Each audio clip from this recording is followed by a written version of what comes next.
నవంబర్లో IVF ప్రొసీజర్లో 50% of అన్ని 49 బ్రాంచ్లో త్వరపడండి.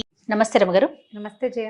రమగారు, కార్తీక మాసం విశిష్టత ఇవన్నీ మనం మాట్లాడుకున్నాం. మరి నెక్స్ట్ మార్గశిర మాసం, ఈ మాసంలో ఈ మాసం యొక్క ప్రాముఖ్యత, అలాగే ఈ మాసంలో మనము అంటే కార్తీక మాసంలో కార్తీక పురాణం అంతా వింటాం కదా, మార్గశిర మాసంలో ఏం చేయాలి రమగారు?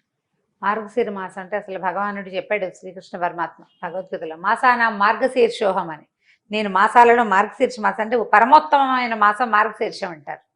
అయితే మార్గశీర్షంలో తొలి రోజుల్లో కాకుండా సంక్రమణం అయ్యాక సూర్యుడు రవి సంక్రాంతి ఎప్పుడు వస్తుంది? రవి సంక్రమణం ధనుస్ సంక్రమణం అంటాం. దాన్ని మనం నెలగంటు పెట్టడం, నెల పట్టు పట్టడం ధనుర్మాసం. ఆ ధనుర్మాసం రావడానికి 15-16 తారీఖులు అట్లా వస్తుంది. 12, 13, 14, 15 ఆ తారీఖుల్లో. అయితే మనకి ధనుసు మొదలైపోతుంది. ఈ మార్గశిరం మాత్రం 5-6 తారీఖులకే వచ్చేస్తుంది. అంటే పాడ్యమి మొదలయ్యాక ఒక 5-6 రోజులు 7-8 రోజులు గడిచాకే సంక్రమణం సిద్ధిస్తుంది. ఈ సంక్రమణం చెందాక చేసే వ్యవహారాలు వేరే ఉంటాయి.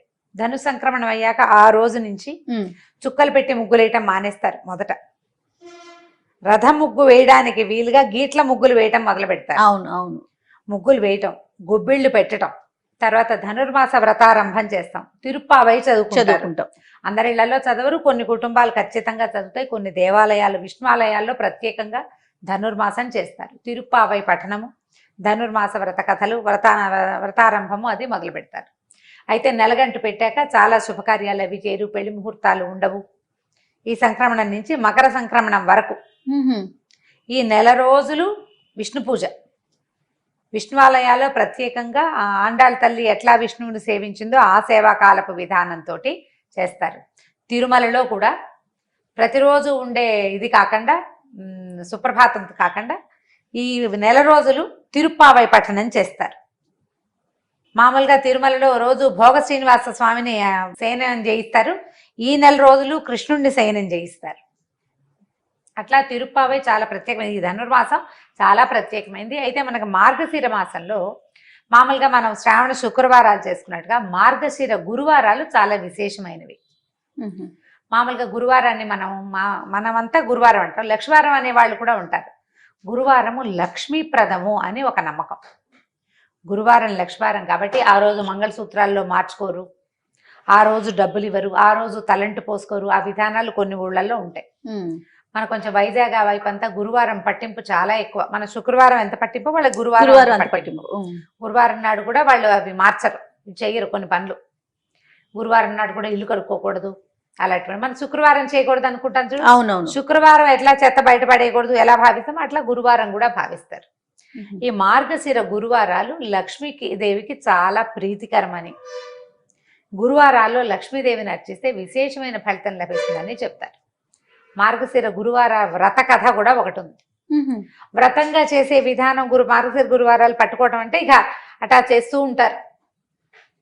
ఉద్యాపన చేసుకునేందుకు కూడా విధానం ఉంది దానికి.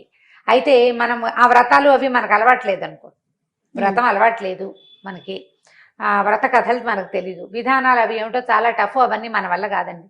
పూజ చేసుకుందాం, లక్ష్మీ పూజ. పొట్టిగా లక్ష్మీదేవిని పూజించుకోవచ్చు కదా. గురువార వ్రతాల్లో ఏంటంటే తలకి నూనె రాసుకోకూడదు, తల దూకోకూడదు, నూనె రాసుకుని తలంటి పోసుకోకూడదు.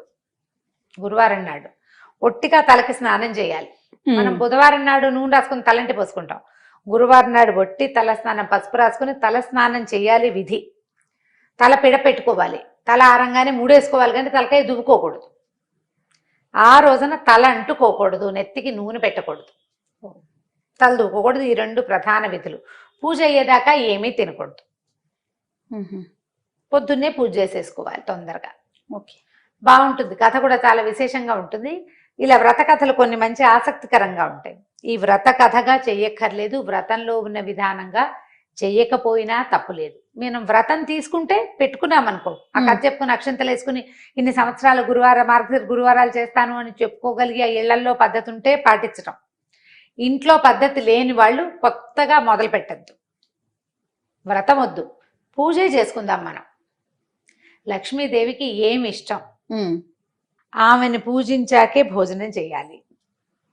ఎవరికైనా ఏదైనా దానం ఇవ్వాలి. లక్ష్మీ పూజ ముఖ్యము. ఇది చేయటం ఈ 5 వారాలు 4 వారాలు వస్తే మొదటి వారము ఒక రకం, రెండో వారం ఒక రకం, అట్లా నైవేద్యాలు కూడా విశేషంగానే ఉంటాయి. నైవేద్యము చిత్రంగానే ఉంటాయి కథ ప్రకారం. మనం అవేం పెట్టం. లక్ష్మీదేవికి పాయసం ఇష్టం. పాయసంలో ఇంత శనగపప్పు వేసి వండండి. పరమాన్నం వండుకోవటం గురువారం పరమాన్నం వండుకుని నైవేద్యం పెట్టుకోండి. మామూలు లక్ష్మీ పూజ చేసుకుంటామా మనం, ఎలా చేస్తాము? శ్రీ సూక్త విధానంతో చేసే అలవాటు కొంతమంది ఇంట్లో ఉంటుంది. శ్రీ సూక్తం రాదు మనకి. చిన్న పుస్తకాలు లక్ష్మీదేవి నిత్య పూజా విధానము అని దొరుకుతుంది మనకి. లేదా శుక్రవారం నిత్య గౌరీ పూజ, శుక్రవారం లక్ష్మీ పూజ అని కలిపి 5 రూపాయల పుస్తకం జయంతి ఉంటుంది. సన్నది ఒక 18-10 పేజీలు ఉంటాయి.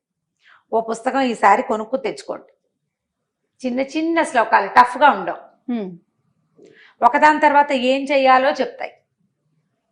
ఆ పూజా విధానం ప్రకారం పూజ చేసుకోండి. కూర్చుని ఇల్లు శుభ్రంగా చేసుకోండి. పొద్దున్నే ఇల్లు ఉడిచి తడిబట్టి పెట్టేసుకోవటం, బాకెట్లో ముగ్గేసుకోవటం, పెందరాళ్ళే చెక్కమని ఒంటి మీద నెట్టి మీద నీళ్ళు పోసుకోవటం, పూజ చేసుకోవటం. బ్రేక్ఫాస్ట్ ఎత్తేసి లంచ్ చేయండి పోనీ, లేదా బ్రంచ్ లాగా చేసుకోండి. వంట చేసుకుని అక్కడ పెట్టుకుని పూజ చేసుకుని తర్వాత భోజనం చేయండి. ఈ ఒక్క నియమం పాటించండి చాలు.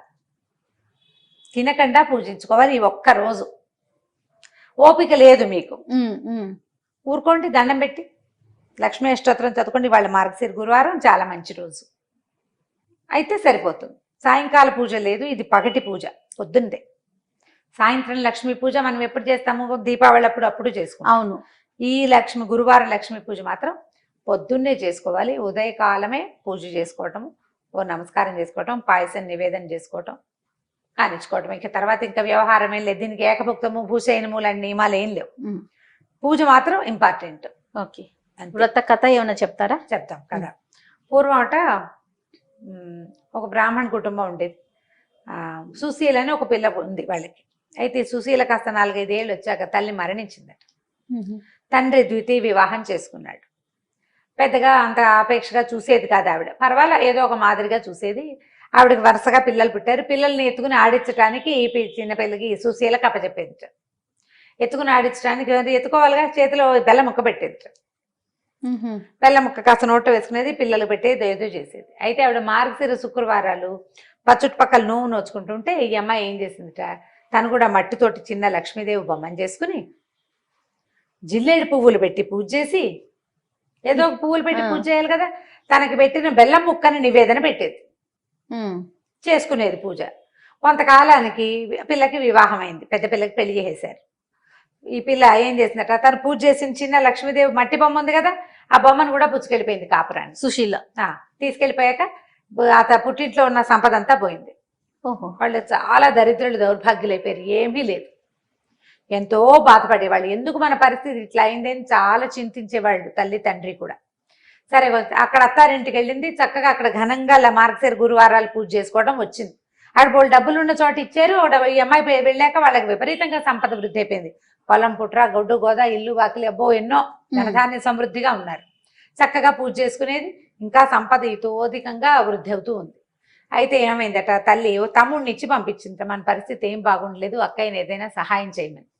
ఈవిడేం చేసింది, చూసి అయ్యో పాపం మన నాన్న పరిస్థితి బాగుండలేదని ఒక కర్రని, పొడుగ్గాటి కర్రని తొలిపించి అందులో వాసాన్ని తొలిచేసి అది నిండా బంగారు వరహాలు పోసి తమ్ముడు చేతిలో పెట్టింది. తీసుకెళ్ళి నాన్నకి ఇవ్వరా అని. వీడేం చేశాడు, ఎక్కడికో వెళ్తూ ఆ కర్రని ఎక్కడో పెట్టాడు, మర్చిపోయాడు. అక్క ఏమి ఇచ్చిందంటే కర్ర ఇచ్చింది, ఎక్కడో వదిలేశాను అన్నాడు. ఏం చేస్తారు, వాళ్ళ పరిస్థితి బాగుండలే. మళ్ళీ కొన్నాళ్ళకి మళ్ళా పంపించారు. కర్ర ఏం చేసావురంటే ఎక్కడో వదిలిపెట్టానక్క అన్నాడు. సరే, ఈవిడేం చేసింది, చెప్పుల చేత కుట్టించింది నాన్న కోసం. చెప్పుల్లో లోపల వరహాలు పెట్టి కుట్టించింది. వీడు ఆ చెప్పుల చేత గుడ్డలో చుట్టి నాన్నకి చెప్పులు అని చెప్పిస్తే ఆ చెప్పుల చేత ఎక్కడో పెట్టి దేనికో చెరులోకి మంచినీళ్ళకి దిగాడు, ఎవరో పట్టుకుపోయారు. అయ్యో. మళ్ళీ 3ఓసారి వచ్చాడు. తల్లి బాధపడింది, అయ్యో ఏమిటి మన దరిద్రం తీరట్లేదు, పిల్లేదో సహాయం చేస్తోంది, ఏదో మొదలు పెడుతోంది, అదేమిటో అవటం లేదు. అందుకని 3ఓసారి పంపిస్తే ఆవిడేం చేసింది, గుమ్మడికాయని పైన డిప్ప తొలిచి దాని నిండా వరహాలు పసి గుమ్మడికాయని మూత పెట్టేసి ఇచ్చింది. ఇంటికి పట్టుకెళ్ళి అమ్మ చేతికి ఇవ్వు, నేను ఇచ్చానని చెప్పాను. ఆ గుమ్మడికాయని చెరువు గట్టు మీద పెట్టి సంధ్యావందనాన్ని దిగట్ట తమ్ముడు. ఎవరో గుమ్మడి పండు బాగుందని పట్టుకుపోయారు. ఇంటికెళ్ళి చెప్పాడు గుమ్మడి పండు ఇచ్చింది అని.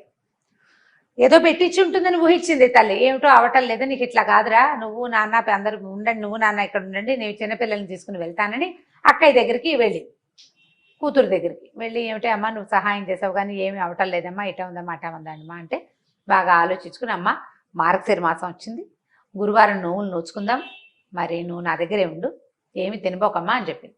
సరేలే, చిన్నపిల్ల అంటే నేను ఎందుకు తింటాను అంది. అన్నది పిల్లలకి చద్దనాలు పెడుతూ ఆవిడ పిల్లలకి తన పిల్లలకి కూడా ఓ ముద్ద నోట్లో వేసుకుంది. ఉప్పు సరిపోయిందో లేదో పెరుగన్నంలో నోట్లో వేసేసుకుంది. అయ్యో ముద్ద నోట్లో వేసుకున్నానంటే ఇంక నోవు పనికిరాదుగా, కూతురు ఒకతే నోవు నోచుకుంది.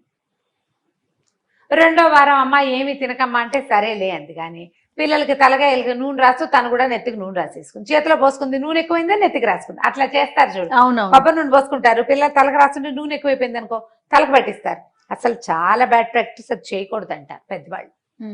తలకి నెత్తికి నూనె రాసుకుంది, అది పనికి రాలేదు. మరి ఇంకేం చేస్తారు? సరే ఇంకో రెండో వారము పోయింది. మూడో వారం కూడా ఏం చేసింది ఈవిడ, పిల్లలకి ఏవో అవి ఇవి పెడుతుంటే మరమరాలు కింద పడింది, తీసి ఎత్తి నోట్లో వేసుకుంది. చేస్తారు కదా సహజంగా. మూడో వారం కూడా పోయింది. ఇక నాలుగో వారం ఏం చేసింది కూతురు, అమ్మ ఇట్లా కాదు ఉండని ఒక గొయ్యి తీసి గోతులో కూర్చోబెట్టింది అమ్మని. గోతు మీద ఒక చిన్న డబ్బా మూత పెట్టింది. నువ్వు ఇక్కడే కూర్చో, నా పని అయ్యేదాకా, పని అయిపోయాక నేను నిన్ను బయటికి తీస్తే వ్రతం చేసుకుందామని. పిల్లలు ఏం చేశారు, అరటిపళ్ళు తిని తొక్కలు పడేశారు, దాని మీద పడేసారు కదా, తొక్క ఒకటి గోతులోకి పడింది. ఈవిడేం చేసింది, అరటిపండుని అట్లా ఇట్లా చేసి అలా అరటిపండు లోపల ఒక గుజ్జుగా ఉంటుంది కదా, తెల్లగా పండుకి, ఆ తెల్లదాన్ని తీసి నోట్లో వేసుకుంది. ఇంత తోచక పోయింది. నాలుగో వారం కూడా తల్లి కూతురు అనుకుంది, ఏమిటి ఏం చేసినా వీళ్ళ ఇది కావట్లేదని ఏం చేసింది. ఐదో వారం నువ్వు నా వెనకాలే తిరిగని తల్లి చేతికి కొంగు, తన కొంగు కట్టుకుని తను ఎటు తిరిగితే అటు తల్లిని తన వెనకాలే తిప్పుకుని ఏమీ పని చేయనివ్వకుండా చేసి మొత్తానికి పూజ మాత్రం పూర్తి చేసింది. ఐదో వారం పూజ చేసింది. వాయనం ఇవ్వడానికి లక్ష్మీదేవిని పిలిచింది. అదే అమ్మవారు వచ్చి కూర్చుంటుంది వాళ్ళ ఇంట్లో, ప్రతిమ ఉంది కదా మట్టి ప్రతిమ, ఆవిడ నేను పుచ్చుకోనని పక్కకు తొలగి వెళ్ళిపోతే ఏడ్చింత సుశీల. ఇంత కష్టపడ్డాను, మా అమ్మ నా పుట్టిల్లు వైభవంగా ఉండాలని, ఎందుకమ్మా నువ్వు ఎందుకు వాయనం తీసుకో అంటే, చిన్నప్పుడు నువ్వు నోచుకుంటుండగా మీ అమ్మ నిన్ను చీపురుతో కొట్టింది ఈ సవితల్లి. అప్పుడు నాకు చాలా కోపం వచ్చింది, ఆ కోపం ఎలా తీరాలి నాకు, అందుకని నేను తీసుకోను వాయనం అనేసరికల్ ఇవిడ లబలబలాడి బతిమలాడింది, మా అమ్మ నా తల్లిని క్షమించు, ఆవిడకి బుద్ధి వచ్చింది, ఇప్పుడు చూడు ఎంత బాగా ఉంటుందో నాతోటి. వాళ్ళ తెలీదు, మాత్సర్యం ఉంటుంది మనుషుల్లో, తెలియక చేసిన పని కదా, ఈ మత్సరం రేపు నాటికి నన్ను ఇబ్బంది పెడుతుంది అనే ఇంగితం లేక ప్రవర్తించింది, మా అమ్మని క్షమించు, నువ్వు నాకు సహాయం చేయి, నా పుట్టిల్లు కూడా బాగుపడేలాగా చేయవా అని బతిమలాడితే, సరే మళ్ళీ నువ్వు నోయించమని. అప్పుడు మళ్ళా వచ్చిన గురువారంలో నువ్వు నోయించింది తల్లితోటి. ఆ తర్వాత ధనధాన్య వృద్ధి జరిగింది. ఈ కథ చెప్పుకుని అక్షింతలు వేసుకోవాలి. ఆ రోజు పూజ అయ్యేదాకా తల దువ్వకూడదు, నూనె రాసుకోకూడదు, ఆ నియమాన్ని పెట్టుకోవాలి. ఏమి తినకూడదు. ఎవరికైనా ఈ కథ చెప్పాలి. ఈ కథని ఎవరికైనా చెప్పాలి, అది నియమం. కథ చెప్పించుకోవాలన్నమాట. కథ చెప్తాను వింటావా అని కథ చెప్తుంటారు. నా ఫ్రెండ్ పావని ఉంది కదా, రమా కథ చెప్తాను వింటావా అంటుంది, ఫోన్లో చెప్తుంది అనమాట కథ. ఎవరికైనా చెప్పాలి, చెప్తే మంచి ఫలితం లభిస్తుంది. ఈ కథను చెప్పుకొని అక్షంతలు వేసుకోవటం. ఇప్పుడు మనం ఈ కథా విధానము, వ్రత విధానము, ఇంకా అవి ఉన్నాయి ఇందులో పద్ధతులు, నేను కొంచెం బ్రీఫ్ గానే చెప్పాను. ఇళ్లలో ఉన్న వాళ్ళు చేసుకుంటారు. స్త్రీల వ్రత కథలని పుస్తకాలు ఉండి వ్రత కథలు ఫాలో అయ్యి వ్రతాలు చేసుకునే వాళ్ళు ఉంటారు. ఆ కథలు ఫాలో అయ్యే వాళ్ళు అవుతారు. మీ ఇంట్లో లేకపోతే దీన్ని మొదలు పెట్టుకోవద్దు. వద్దు పూజ చేసుకోండి లక్ష్మికి, అంతే. మార్గశీర్ష మాసం భగవంతుడితోటి సమానమైన మాసం. ఈ మాసంలో సూర్య సంక్రమణం అయిన తర్వాత, ధను సంక్రమణం తర్వాత చేసే పూజా విధానాలు ఒక ఎత్తు అయితే, ఇందులో వచ్చే 4 లేదా 5 గురువారాలు పూజిస్తే విశేషమైన ఫలితం లభిస్తుంది. లక్ష్మీ ప్రసన్నంగా ఉంటుంది. అమ్మవారి నిత్యానపాయిని, స్వామిని వదిలిపెట్టదు. విష్ణు పూజ చేసే నెల ఇది. ఇలాంటప్పుడు లక్ష్మిని కూడా పూజిస్తే మనకి ఫలితం బాగుంటుంది. కాబట్టి ఈ 4 వారాలు 5 వారాలు, ఈసారి ఎన్ని గురువారాలు వచ్చినాయో అన్ని గురువారాలు నియమంగా లక్ష్మీ పూజ చేసుకోండి. లక్ష్మీప్రదమైన పువ్వులు కానీ, పళ్ళు కానీ, తర్వాత పసుపు కుంకుమలు ఎవరికైనా ఇవ్వండి, మంచి ఫలితం లభిస్తుంది తప్పకుండా. నమస్తే.